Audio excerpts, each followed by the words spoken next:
88.5 WQOX. Ladies and gentlemen, this is Brother John's last interview for the day, and I think it's going to be the best interview for the day. And people say, Brother John, are you tired? No, because anytime you're doing something that's lifting others or giving information to the community that may benefit them, you can never get tired of doing that work. Matter of fact, I'm not tired enough, Brandy Lynn. I'm not tired enough. But ladies and gentlemen, today in the building, I have somebody who's an esteemed professor and all that good stuff.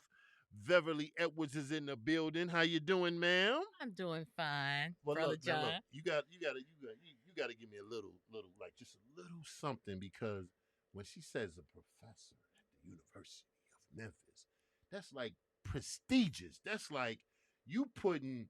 You know how when you play dominoes and you put that last domino down and you slam the table. That's when you say, and not saying nothing against teachers, but when you say professor, it just yeah, we shout out and we love our teachers, but professor got a little on it. So can you kind of tell us just give me like a little bit about you so the listener know who's in the building with Brother John? Okay, Brother John. Thank you, thank you, thank you. Okay, so let me just say first that um, I'm the executive director of the Arts Cafe in South Memphis in the Riverview, Kansas community. Uh-huh. And I also teach at the University of Yeah, she Memphis said in that. the English department.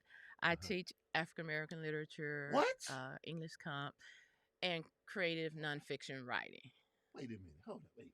We need to be sending the pipeline of students over there to you. No, but that's that. Congratulations on that, and thank you And I for love teaching. you Yeah, love teaching. I do. Then we love you. See that's why Brandy brought you over here because you're gonna get some love.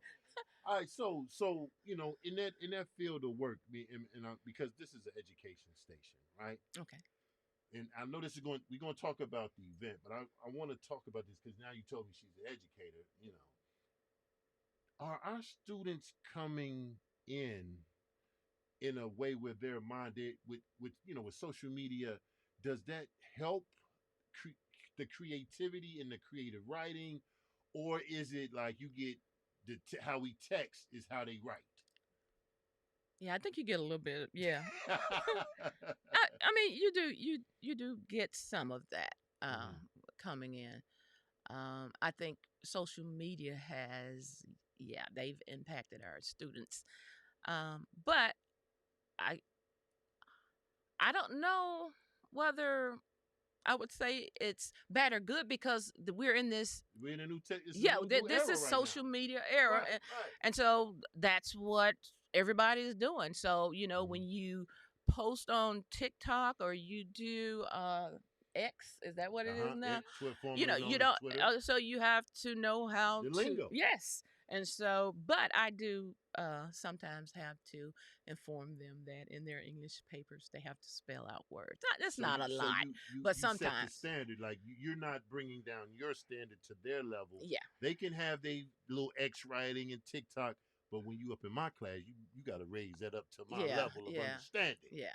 That's beautiful. Thank you. I'm sorry. I just I love talking to educators like that. So now let's talk about this event. You got a closing reception that's taking place. It's the closing reception. We recognize women in the arts and Women's Month.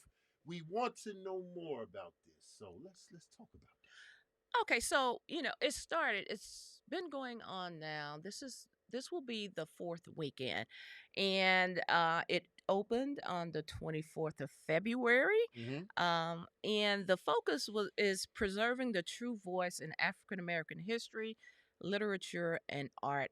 And so, with the opening, we had a panelist Mm-hmm. of teachers, we had professors, we had artists, and we just, we were talking about the importance of preserving our art and history and literature in this revisionist space that we're in right now, with people Mm-hmm. wanting to revise our history Yeah, they because want to it's revise it. uncomfortable. Oh yeah. And we just talked about what we as a community will need to do to ensure that our children are taught, right, the truth. Mm-hmm. And so, we just may have to go back to the times when we taught, it was passed down orally, or we learned it at church, and we just that discussion just it turned into a discussion where we end up talking about literacy and how we are going to have to go back to that communal space where we all work together with the children in the community, where the church work together with families. Hmm. When I went to when I was a kid and I went to Sunday school, I learned to read. It helped build my reading skills because I had to Mm. learn Bibles,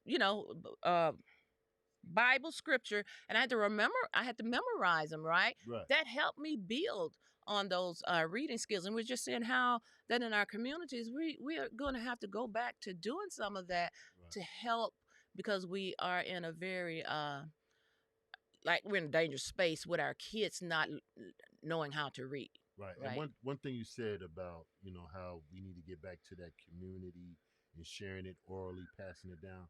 And that's one thing I always respected and admired with the Jewish community. Mm-hmm. They pass down what happened to them, Mm-hmm. and they make sure that everyone in their community knows that. Mm-hmm. Now, I'm not saying they don't have disagreements with each other, but they ain't killing each other. You see Yeah. what I'm saying? Yeah. So imagine if, like you said, we get back to that, like, yo, this is what happened to us collectively. Mm-hmm. You see what I'm saying? And we Yeah. have an understanding of who we are, Yeah. where we came from.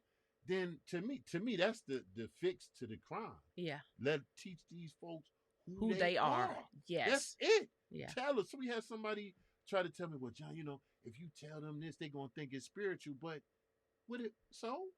What if you say, I know who you are, Yeah. and I know whose you are, Mm-hmm. but we're not going to get in. That could be a whole nother Yeah. conversation. Yeah. Yeah. But this event, so this panel, and now I see you got some presenters, and Perry Wallace, Faith PQ. We just had her up here, awesome poet, and is that Desia Rose? Deja Rose. Deja Rose. All right. So tell us about this. Like, what they going to be doing? What they going? Okay, so Ann Perry Wallace, she's the writer, actress, producer of a one-woman play called "Live Rich, Die Poor" on the life of Zora Neale Hurston. Okay. And so she's going to give us a little snippet of that, Okay. and give us a little background on Zora Neale Hurston. Mm-hmm. And Faith PQ and Deja Rose are both spoken word artists. Spoken word. I got to make sure I say. They're traveling poets. Traveling poets. Yes. I just can't say a poet. I gotta be like, yo, they spoken word. Ah, yeah. Traveling poets. Yeah, and Mhm. so they will be presenting too. So Mhm. we expect to have a really great time, Mhm. and of course the exhibit. It's the closing day of the exhibit, and we have some awesome art from some awesome artists in the Memphis area. Where's this going to be at? 1821 Kansas Street. Nope, that's Uh-oh. 1823. Come on now. 1823 Kansas Street. Kansas Street. The Arts Cafe. Okay. So they showing it. So they can look at some pictures of him. Oh, I can scroll. Oh, put it back. So I'm looking at some pictures here, ladies and gentlemen. Let me see if I can get the camera on me so we can see some of these pictures. Y'all see that? Yeah, they can see some of that. Let me see, yeah. Y'all see that? Y'all see those pictures? I'm showing it for people on social media so they can see what's going on. Go the other way. Go the other way. Go the other way. Come on now. This live. This live, ladies and look at that art. Look at that art. Look at that art. And this is real art. This not It AI is, art, yeah, y'all. Ladies. it's This real is real art. They're hanging at the spot, huh? Look at this. Some good stuff, ladies and gentlemen. So they can see all this art. Is it available for purchase? If somebody sees something like, yo, I want that. Yeah, they can reach out to the artists, because artists, they work to produce art to purchase, for Yes, people to ma'am. purchase. Yes. So. Okay. So what do you want people to leave when they leave this event? What do you want them to take with them? When they leave this event, I want them to know, one, the importance of their own art, their own history, to be proud of who they are. Right, especially our young people. Like you say, I think the problem with our young people is they go to school and they don't learn enough about who they are. Right. And so the purpose of this exhibit was to bring artists together and to give voice to artists, and to give voice to our history and the rich culture that we have here in Memphis in the Black arts. And see, ladies and gentlemen, I gotta shout out Brandy Lamb, because the way that she always the people that she brings up here, and she's tapped into the community, and she's tapped into areas where people, I mean, I want to say she thinks outside the box, right? Mm-hmm. She don't bring me just the Johnny come lately. She bring me stuff that's impactful, and I appreciate you for doing that because a lot of people they want to bring a rap artist up here. They want to bring somebody who they think is popular, and I get it. But sometimes I don't. The people don't want to see the one who's a celebrity. Show me that teacher that everybody loves at the school who's just as popular as one of these rappers. You see what I'm saying? Mm-hmm. So I Mm-hmm. appreciate you, Brandy, for always bringing something here that's invigorating. So people riding home hearing this, hey, I might need to go by there. Yeah. So is there? We can't say ticket information on air, but is Oh, there a it's place that free. they can? It's It's free. free. It's free. This It's this free. is a nonprofit. This okay. So we brought this arts organization to this community to help and be a part of the revitalization, right, Mm-hmm. of that community. And not only that, our goal is to have an African American literature library. Come So on. if somebody want to donate books, because we would like to start having like maybe 1 month, 1 weekend in a month, uh, breakfast with the community and have some type of literary exhibit or have the kids reading books. Because again, we're trying to build back, right? Mm-hmm. And to help with the literacy issues. And not only that, we want to have a safe place for seniors. At some point, we want the cafe to open because now the cafe part is not open, but we would like to have a space where seniors can come and Right. get a free cup of soup or some Right. coffee, right? A safe space Right. for Community. everybody. Right. Yes. Community. Wow. Yeah. So we are open for donations. We're open for books, especially African American literature books. Because for me, the library will be a space for the community to come and learn about themselves. Again, because we've got this revisionist ideologies going on now. We've got to start doing something to combat it, and we have to do it in our own communities. Wow. That's a mic drop right there. Thank you. Now, do y'all have any social media or anything? Or? Okay, the Arts Cafe on Facebook, and then artscafememphis.org. That's it. All right.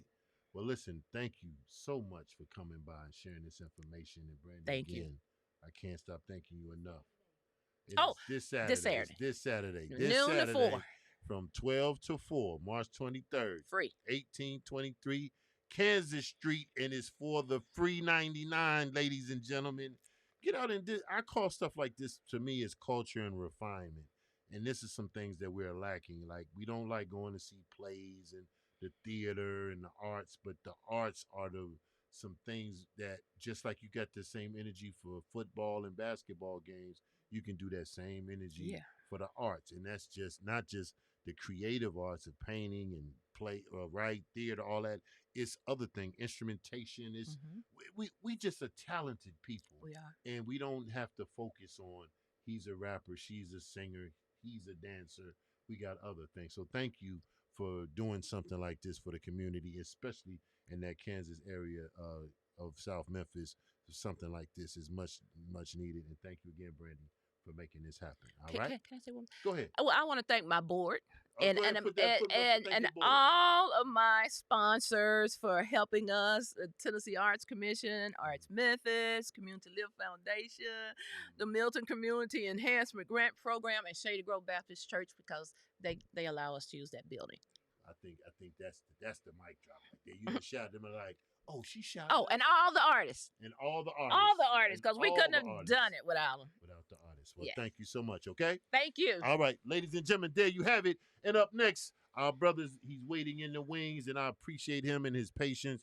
But here at 88.5, anytime there's information that is pertinent as what you just heard and throughout the day, we don't mind going over a little time or spending extra time on something because sometimes we got to stop the music so you can get the message. And kind of like she said, we trying to tell you who you are, but that's a whole nother discussion for a whole nother day. But that's one of the underlying points of Brother John. I'm trying to let you know who you are over the airwaves. Don't tell nobody. And don't report me for that, all right? Y'all keep it locked. We are 88.5 FM. Another hour of music for you and your family starts now.